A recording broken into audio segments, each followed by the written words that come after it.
As part of the Global Forecasting School, achieving Level 1 requires students to develop expertise on the U.S. economy. This includes not only a thorough understanding of key areas like inflation, labor markets, product markets, and GDP, but also a deep grasp of how to interpret and analyze economic data. Students must also stay informed about current events, particularly fiscal policy, and form well-reasoned positions on how fiscal policy decisions could influence monetary policy. One critical resource for this analysis is the Congressional Budget Office, CBO. Recently, the CBO released its budget and economic outlook for 2024 to 2034, raising important questions about the sustainability of U.S. fiscal policy. A key challenge for students is to assess whether U.S. fiscal policy is sustainable, and if not, what measures could be taken to address this issue. This involves reviewing the CBO's estimates for debt, deficits, expenditure categories, and revenue sources over the next decade, along with its economic assumptions. To approach this analysis, we'll start by considering the economically first best solutions without focusing on political constraints. This is crucial because as economists, the first step is to understand the underlying economics clearly before factoring in political realities. This approach avoids the kind of muddled thinking that has led to the current fiscal challenges in the US, where the long-term consequences of government deficits may not have been fully considered. The CBO provides detailed tables summarizing revenues, outlays, total deficits, and primary deficits. The overall deficit represents the annual change in debt, while the primary deficit is the difference between revenues and expenditures excluding interest payments on the debt. The data also includes net interest payments as a distinct outlay category. Currently, the federal debt to GDP ratio is projected to be about 99% at the end of this year, effectively rounding to 100% for ease of analysis. Over the next decade, this ratio is expected to rise to 116%, indicating that the debt trajectory is unsustainable without significant policy changes. The primary deficit is projected to decline slightly from 2.5% of GDP in 2024 to 2.2% by 2034. While this may appear to be good news, it is actually concerning. To stabilize the debt to GDP ratio, the US government would need to run a primary surplus, spending less than its revenues to cover the interest on the debt. However, net interest payments are projected to rise from 3% of GDP this year to 4% by 2034, driven by both the growing debt and the rollover of existing debt at higher interest rates. Given these projections, U.S. fiscal policy does not appear sustainable. Stabilizing the debt at 100% of GDP would require a primary balance at 0 or better, meaning a shift from the current 2% primary deficit to at least a balanced position.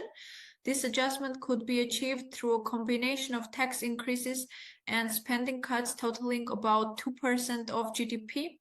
However, if interest rates rise more than expected, the required adjustment could be even larger. For instance, Larry Summers recently suggested that the 10-year bond rate could reach 5%. Under this scenario, the US would need to run a primary surplus of 1% of GDP, requiring a 3% adjustment to the primary balance. Achieving such a substantial adjustment seems politically challenging in the current environment. The CBO projects real GDP growth to average about 2% annually over the next decade, with inflation also at 2%. This implies a nominal GDP growth of around 4%. If the average maturity of US debt is approximately 8 to 10 years, the interest rate on rolled over debt will play a crucial role. The CBO assumes an interest rate of about 4.1%, roughly equal to nominal GDP growth. This balance suggests that maintaining a stable debt to GDP ratio would require a primary balance at 0.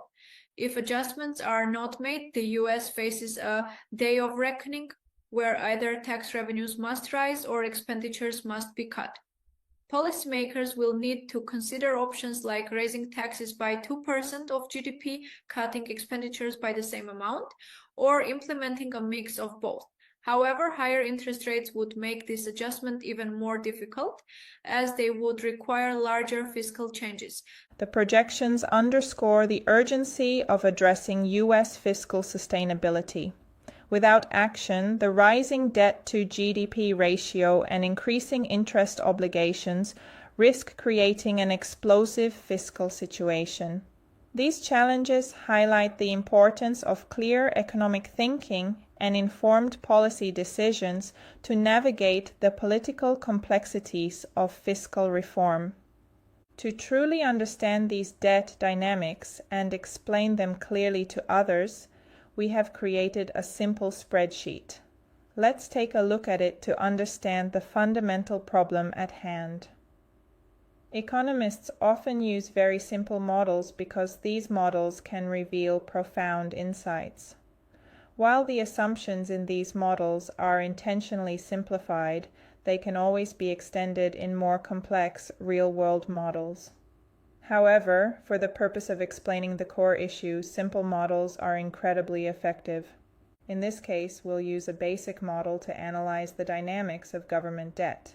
Instead of using the Congressional Budget Office's CBO estimate of a 4.1% 10-year bond rate, we'll assume a 5% interest rate for government debt. We'll also assume nominal GDP growth of 4% and analyze what happens if the primary balance is zero. We'll show that under these conditions, the debt to GDP ratio will grow explosively at the rate of the difference between the interest rate and the growth rate. Let's break this down intuitively with straightforward calculations. In 2024, the debt to GDP ratio is 99%, but for simplicity, I'll round it to 100%. This assumption makes the calculations easier to follow. Instead of using trillions of dollars as presented in the CBO tables, I'll use $100 for both debt and GDP. This simplification doesn't affect the example's validity as the principles remain the same. Debt in this model starts at $100 in 2024, and national income, GDP, is also $100. The debt to GDP ratio is calculated as debt divided by GDP, expressed as a percentage. Thus, the initial ratio is 100%. Now, let's consider how debt grows over time. Debt increases based on last period's debt, plus the interest payments on that debt. Assuming that all debt rolls over at a 5% interest rate, the interest payments would be 5% of the existing debt. In this example, 5% of $100 equals $5. If no payments are made on the debt, the total debt increases to $105 in 1 year. Simultaneously, the economy grows at a nominal rate of 4%, 2% real growth plus 2% inflation. This means national income increases from $100 to $104 in the same year. The new debt to GDP ratio is calculated by dividing $105 by 104, which results in approximately 101%. Over time, the compounding effect becomes significant. After 10 years, the debt to GDP ratio would rise to approximately 110%, assuming the 5% interest rate and 4% nominal GDP growth continue. The problem arises because financial markets are sensitive to the perception of fiscal instability. If markets believe the government's fiscal policy is unsustainable, they may anticipate future interest rate hikes. This expectation increases the term premium, additional compensation demanded by investors for holding long-term bonds, such as 10-year treasuries. For example, if the interest rate on 10-year bonds rises to 6%, the debt dynamics become even more explosive. Higher interest rates increase the cost of servicing the debt, accelerating its growth. This could create a vicious cycle where higher interest rates lead to greater debt instability, further increasing borrowing costs. If investors foresee such risks, they will demand even higher premiums, exacerbating the problem. This creates a scenario where long-term government bonds become less attractive, potentially destabilizing financial markets. To address this potential instability, the US government would need to run sustained primary surpluses. This means cutting expenditures, raising taxes, or a combination of both. One effective approach would be to introduce a consumption tax, such as a value-added tax, VAT. A consumption tax is preferable because it discourages consumption, what individuals take out of the economy, rather than production or investment, what individuals contribute to the economy. By taxing consumption rather than income or capital, the government could raise significant revenue without discouraging work, effort, or investment. Most countries globally have adopted VATs for precisely this reason. They are less distortionary compared to income taxes, which discourage labor and capital investment. Introducing such a tax in the US could help stabilize fiscal dynamics, especially in light of rising mandatory expenditures like Social Security and healthcare. Mandatory expenditures, particularly Social Security and healthcare, are significant contributors to fiscal pressures. Social Security currently accounts for about 5.2% of GDP, but is projected to rise over the next decade. Similarly, healthcare spending is expected to increase from 5.6% to 6.7% of GDP. These increases are driven by an aging population, which places additional strain on government resources. If economist Olivier Blanchard is correct, and we return to a low interest rate environment where interest rates are below GDP growth rates, these fiscal pressures may be less concerning. In such a scenario, the debt to GDP ratio would naturally stabilize or decline. However, if Larry Summers' concerns about rising global debt and higher neutral interest rates prove accurate, the situation could deteriorate. The implications of US fiscal instability extend beyond its borders. Higher global interest rates would significantly impact countries with even higher debt levels, such as Italy and Japan. For instance, during the European debt crisis, interest rates in Italy reached critical levels. Today, with higher debt levels, Italy's threshold for fiscal stress is even lower. A similar dynamic applies to Japan. Is US fiscal policy sustainable? The answer is likely no. To ensure sustainability, policymakers must adopt more conservative fiscal strategies to guard against the possibility of high interest rates. This could include introducing a consumption tax and addressing mandatory expenditures. The sooner such measures are implemented, the better, as debt compounds over time.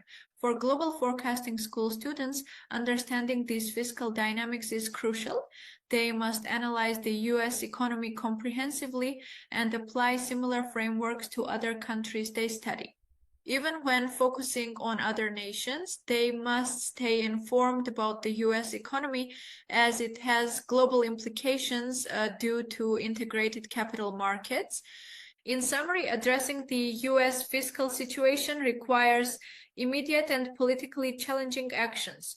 While the situation is not irreparable, it demands careful, forward-thinking policy decisions to ensure long-term stability.